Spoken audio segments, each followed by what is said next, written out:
There are several different types of techniques to use while fishing on the Lower Sacramento River. I was talking with Brian Flint, who's a guide up there in Northern California. We were talking about beads and what he uses in terms of beads during the salmon spawn. So this is fly fishing for trout during the spawning of salmon and using beads to do it. So I asked him about those beads and how he sets up that rig. These are beads that we use out here. This is used during salmon spawn when the trout are keyed in on eggs behind the salmon. We got several stages to represent the life cycle of the egg. Basically, and there is another option, the sucker fish do spawn as well and produce an egg that the trout key in as well out here. But basically we run a brighter, clear egg in the beginning when those eggs are fresh. And then you want to start running more of a mottled egg, peachy king, things like that, in various sizes, 10 millimeter, 12 millimeter, things like that.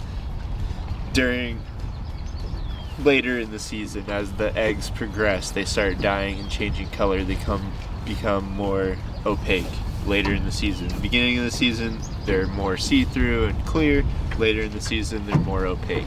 So you want to match the hatch, per se, on the beads and progress with the season. The chartreuse beads are for the suckers. Those you gotta find where the sucker fish are hanging out. Typically they'll spawn in the same areas. They'll just hijack the salmon reds. So typically you'll look for sucker fish and fish behind them when they're spawning as well. We do peg these with the plastic peg, with the hook about 2 or 3 fingers like this, spacing above the hook. And what that does is these are hard beads, not soft beads. So when the trout does bite the rig, it grabs the hook and the bead. When you set the hook, the bead's so hard, it pulls out of their mouth and the hook stays. So yes, they are biting both, but the hook ends up staying in their mouth. It's a great tactic, works great all over the world, works great out here. Very ethical, just pinch your barbs, run small hooks if you feel like you're tearing up the fish or anything like that. And typically, speaking on the hook size, I'll run a bigger hook if it's like murkier water, darker water, or lower light conditions.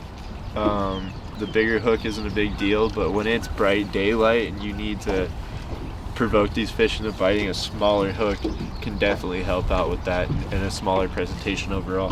What a fantastic place, the Sacramento River, up here in the mecca of fly fishing for California.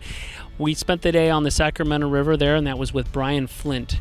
He's somebody that would really be helpful to know if you wanted to come up here and get on that water. It's kind of challenging, a little bit technical. He also guides the McLeod as well as the Pitt River. He does walk and wade and drift boat fishing. So let us know, somebody we can get in touch with, and we'll put you in contact. We'll see you right here next time on the Backcast.